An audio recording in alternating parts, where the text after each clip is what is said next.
This is a story that has literally made my blood boil. An illegal immigrant who was jailed for raping, yes, raping a young woman at knife point, has escaped deportation on medical grounds. I know.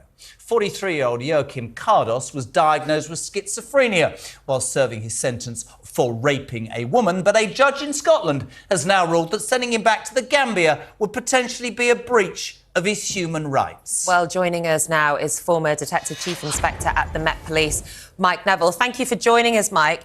Can you just explain to us why this man who's been convicted of raping a young woman has been allowed to stay in the country?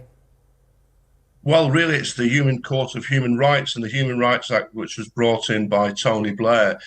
So this trumps anything. I don't think we can imagine the Americans being told by Canadian or Mexican judges who can stay in the States. And this man knows, this Scottish judge knows that this appeal will go to the European Court of Human Rights and will probably be allowed to go through.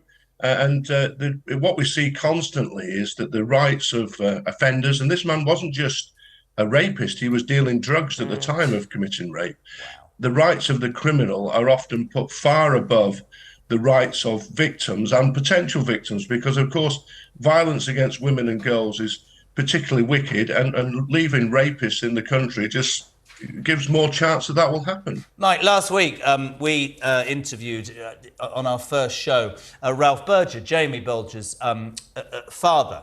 And I called out Alex Chalk, the Justice Secretary, because I think that the criminal justice system in this country absolutely, as you quite rightly said, has got to the point where it seems to, the victims are gone and it's all about the perpetrators of the crime. This is an absolutely appalling indictment of what is wrong with this country. He raped a woman. He traded drugs. But OK, let's worry about, his... What about her rights? What about the impact this has had on her? What about how she deals with the rest of her life? And for all the people, and Nick might not agree with this, for all the people saying we need to leave the ECHR, there's an absolute bone of contention there, because why are we allowing something to happen? I mean, Jeremy, I share your anger here that it's just not good enough it's just not good enough that this man's been allowed to stay in the country.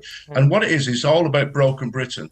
So not just do we see that the Home Secretary is making all the right noises, but there's a whole liberal left establishment against her.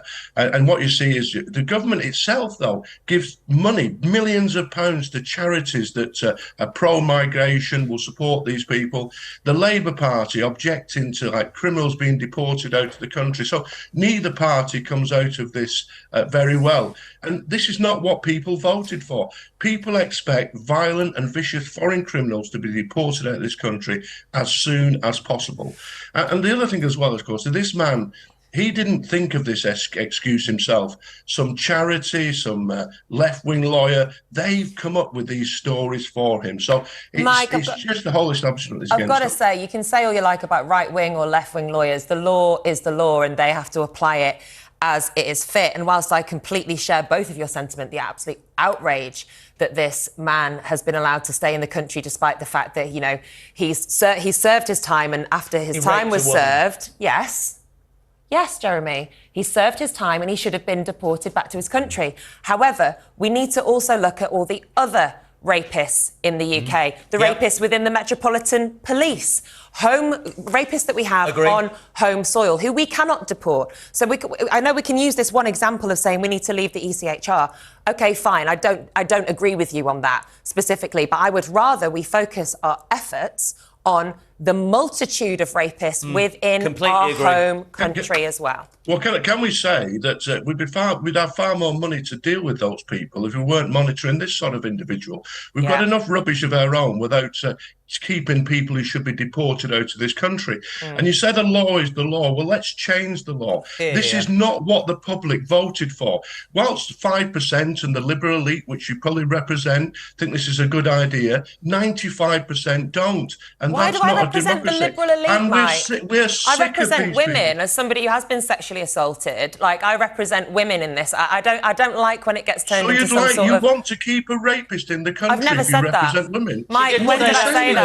Listen, I could talk about this all morning. I think the fact of the matter is a rapist, right, has to be found guilty. And in this instance, I do not in any way believe that this man should stay in this country. But I'll take Nick's point. Any rapist, our criminal justice system is not strong enough. All yours, Nick.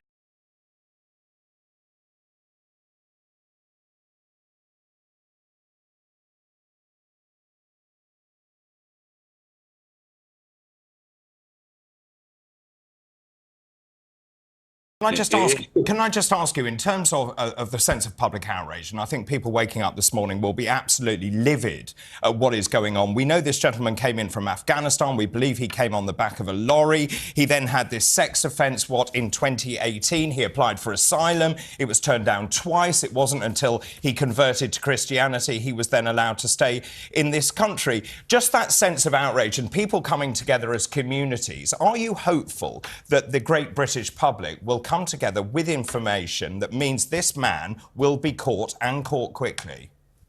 I'm absolutely sure they will.